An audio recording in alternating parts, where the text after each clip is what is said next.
បាទជាសួរពុកម៉ែបងប្អូននេះចរិតយើងដែលវាត្រៀមសក់បាទវានឹងកាច់នៅកន្លែងស្លាបហ្នឹងបាទកន្លែងស្លាបខ្លីៗ4ហ្នឹងកាច់កន្លែងអាកាវាដើម្បីបញ្ចេញខ្លួនថ្មីមកដុសស្លាបធំតែម្ដងបាទនេះចាប់ផ្ដើមចេញហើយបងប្អូនចឹងពេលដែលវាសក់វាអីហ្នឹងយើងកុំឲ្យមានមនុស្សទៅរំខានសត្វចិញ្ចឹមផ្សេងកាលណាទៅរំខានវារត់ទៅអាចដាច់ដៃដាច់ជើងអាចរូបរាងវាខុសប្រក្រតីដូចជាទៅជាពិការហ្នឹងវាថាខ្លួនវាហ្នឹងទៅជាក្រិនទៅជាកពិតមកជាហៀងខ្លួនអញ្ចឹងបងប្អូននេះចិត្តផុតហ្នឹងបងប្អូនណានេះវាចាប់ដើមត្រឡោះជើងបានណាអូខេនេះចាប់ដើមចេញផុតបាទនេះចេញជារូបរាងចរិត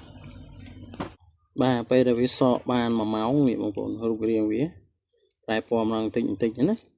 បាទសក់ដំបងសដល់ពេលវាចាប់ផ្ដើមប្រែពណ៌នេះបាទ1ម៉ោងបាទរហូតដល់2ម៉ោងនោះបងប្អូនមើលអានៅជិតគ្នាហ្នឹង2ម៉ោង3ម៉ោងមកវាប្រែទៅជាពណ៌កណែតរបស់វាហើយ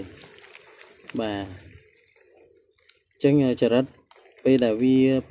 សង្ងំសក់សូមកុំព្យាយាមមកវាផ្អើលណាមិនទៅ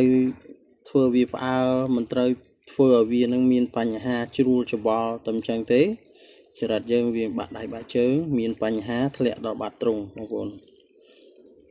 អរគុណសម្រាប់ខំថាការចែកម្លែកនេះបងប្អូនជួយ share ទុកជាចំណេះដឹង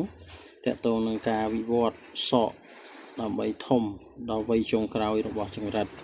ចឹងចរិតវាសក់នៅវ័យចុងក្រោយបងអស់គឺការសក់ដុសស្លាបចាប់គូ